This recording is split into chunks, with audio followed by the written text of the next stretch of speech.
Hello everyone, welcome back. We're back with another game review video. And today's video, we're looking at the first 2 days of NHL Action that saw a whole bunch of things. So it's all that coming up right now.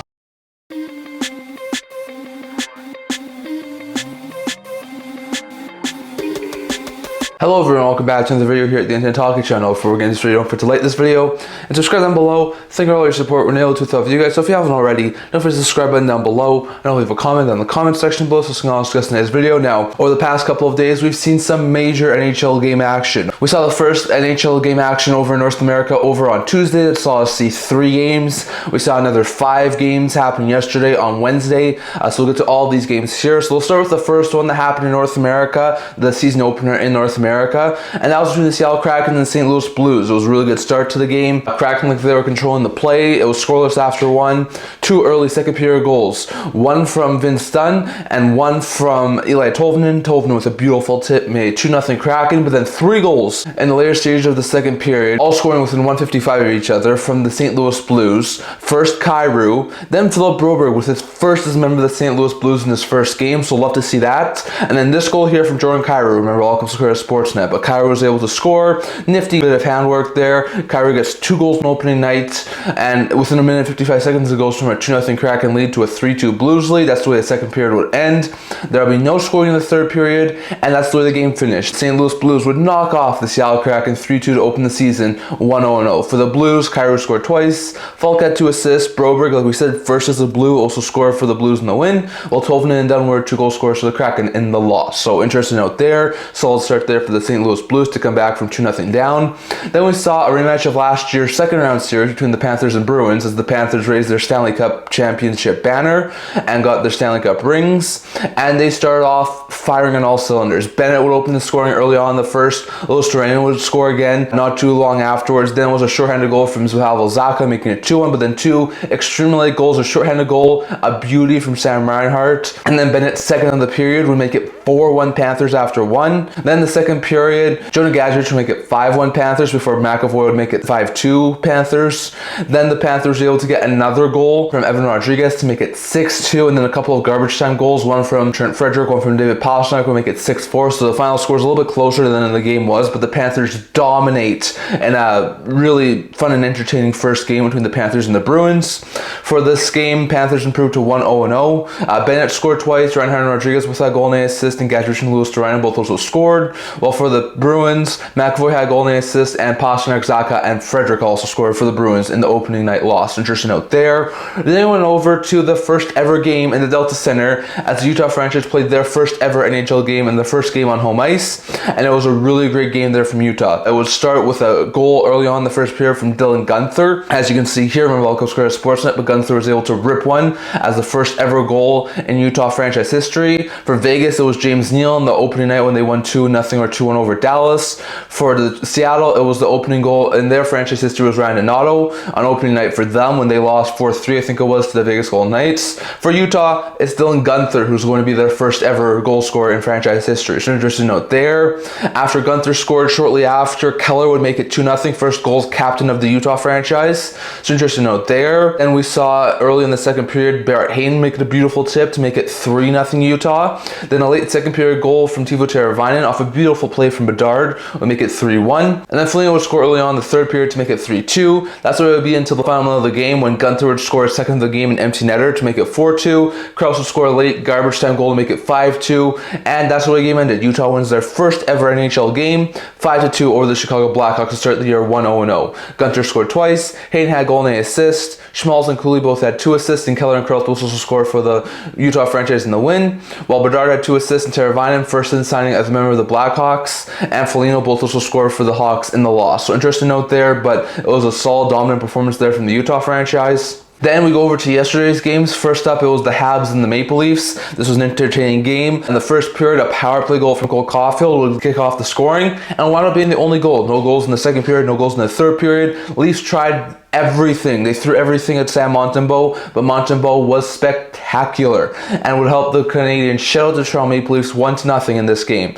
So Caufield's lone goal scorer. Montembeault stopped all 46 shots he faced in the shutout and victory for the Canadiens, while the Leafs couldn't get anything going, and Stolarz was the one bright spot, stopping 26 to 27 shots. So interesting note there. Really good defensive battle, but the Canadiens do come away with the opening night victory. Then we saw the New York Rangers take on the Pittsburgh Penguins, and it was all Rangers all the time. First period, they were able to get out to a 3-0 lead, thanks to goals from, I think it was a Kirouac goal, Alexis Lafreniere goal, and a Chris Kreider goal. Then in the second period, Heel would score to make it 4-0, and then in the third period, a couple of more goals. Kreider's second of the game shorthanded, and then Trocheck late in the third period will make it 6-0 Rangers over Penguins. So it was a dominant performance there from NYR. For the Rangers to open the season 1-0, Kreider scored twice, Lafreniere had a goal and an assist, Panarin and Trouba both had 2 assists, and Trocheck, Kirouac, first as a member of the New York Rangers, and Heel also scored. And Shesterkin stopped all 29 shots he faced in the victory and the shutout for the Rangers. Meanwhile, the Penguins lose and fall to 0-1-0 on the year, so bad stuff there for Pittsburgh. Going over to a late night game from last night between the Winnipeg Jets and the Edmonton Oilers. It was an interesting one,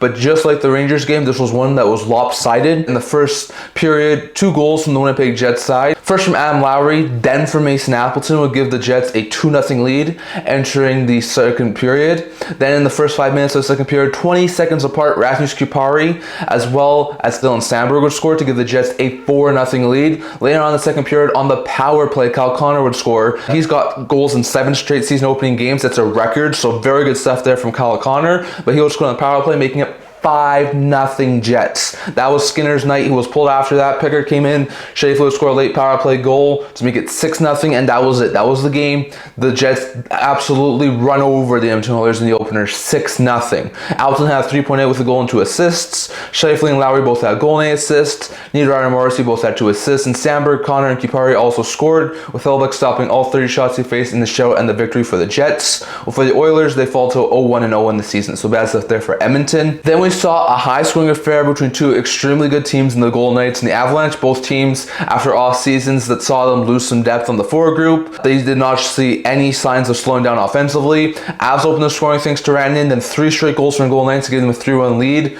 1 from Olofsson, his first as a member of the Golden Knights, and then 1 from Ivan Barbashev and Mark Stone will make it 3-1 Vegas. Early on in the second period, Michael Rantanen would score a power play goal to make it 3-2 Vegas over the Avalanche. Then Vegas would score again, this time Zach Whitecloud to make it 4-2. Then Middleton would score for the Avalanche to make it 4-3. Late in the second period, Victor Olofsson would score his second of the game, this time on the power play to make it 5-3 Vegas. That's the way it went into the third period. Then early on in the third period, Mikko Rantanen would complete the hat trick, getting a third of the game to make it 5-4 Golden Knights.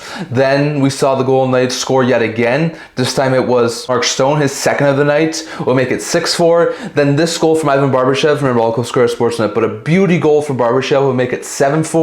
And then Brett Howland will make it at empty netter to make it 8-4. So it was a dominant win there for the Golden Knights. Not overly good on the defensive side, but they were able to put up 8 on the Colorado Avalanche. For the Knights, Barbashev, who had 2 goals and 2 assists, and Eichel, who had 4 assists, both had 4-point nights. Stone, who had 2 goals and 8 assists, and Theodore, who had 3 assists, both had 3-point nights. Olsen scored twice in his debut as a Golden Knight player, and Howland and Whitecloud both also scored for Golden Knights in the win, while Rantanen had a hat trick for the Colorado Avalanche, and McKinnon, Gerard, and McCarr all had 2 assists, with Millsett also scoring for the Avalanche in the loss. So really entertaining, high-event game that saw Golden Knights knock off the Colorado Avalanche. And finally, we saw the Calgary Flames take on the Vancouver Canucks. It was all Canucks in the first period, really took it to the Calgary Flames. They would open it with a power play goal from Daniel Sprung, his first as a Canuck, making it 1-0 Canucks. Then we saw Besser make it 2-0 Canucks. That was, I think, another power play goal. Then we saw Garland make it 3-0 Canucks. Mantha would score a shorthanded goal before Besser would score his second of the game to make it 4-1 Canucks after 1. Then in the second period, Rasmus Andersson would score to make it a 4-2 game, make it a little bit interesting. Then early on in the third period, Martin Pospisil make it 4-3. Just after that, Mackenzie Weegar would score a point blast shot to make it 4-4. Then in tight, Huberdeau was going to rebound and give the Flames Flames their 4th consecutive goal to go up 5-4 on the Vancouver Canucks. A very good block from Quinn Hughes with the goalie pulled would lead to a chance and a goal for JT Miller late in the game with the goalie pulled to make it a 5-5 game, so the Canucks do send us to overtime. But thanks to this overtime winner here from Connor Zary and Velocro Square Sportsnet, beautiful goal there from Connor Zary to give the Flames a 6-5 overtime victory, come from behind victory over the Vancouver Canucks. So very fantastic goal there from the Flames, and good to see Zary get on the score sheet. So interesting note there, as we said, Mantha, Zary, who had the OT winner, Pastaccio and Anderson all had a goal and an assist. Kaji had 2 assists, and Hubert and Weegar both also scored for the Flames in the OT win. While Besser scored twice, Miller had a goal and an assist, Hughes had 2 assists, and Sprung versus the Canuck and Garland both also scored for the Canucks in the overtime loss. So interesting note there, but also really entertaining games. So lots of interesting games from over the past couple of days. A couple of games that are going to be happening over the next couple of days. Later today, we'll see the Panthers look to start 2-0 against the Ottawa Senators. We'll look at the Sabres look to avoid to go 0-3-0 against the Kings. The Canadiens will look to try and advance to go to 2-0, taking on the Boston Bruins. And the Toronto Maple Leafs will look to avoid to go 0-2-0, taking on the New Jersey Devils. Those will happen at 5 p.m. Mountain Time. Then at 5:30 p.m. Mountain Time, we have the Utah franchise looking for their 2nd straight win against the New York Islanders. At 6 p.m. Mountain Time, we have the Penguins taking on the Red Wings. Penguins looking to avoid back-to-back losses. And then you also have the openers for the Stars and the Preds and the Jackets and the Wild. And then the Sharks will play their first game of the season taking on a Blues team who's looking to go 2-0 at 8:30 p.m. Mountain Time. So interesting note there.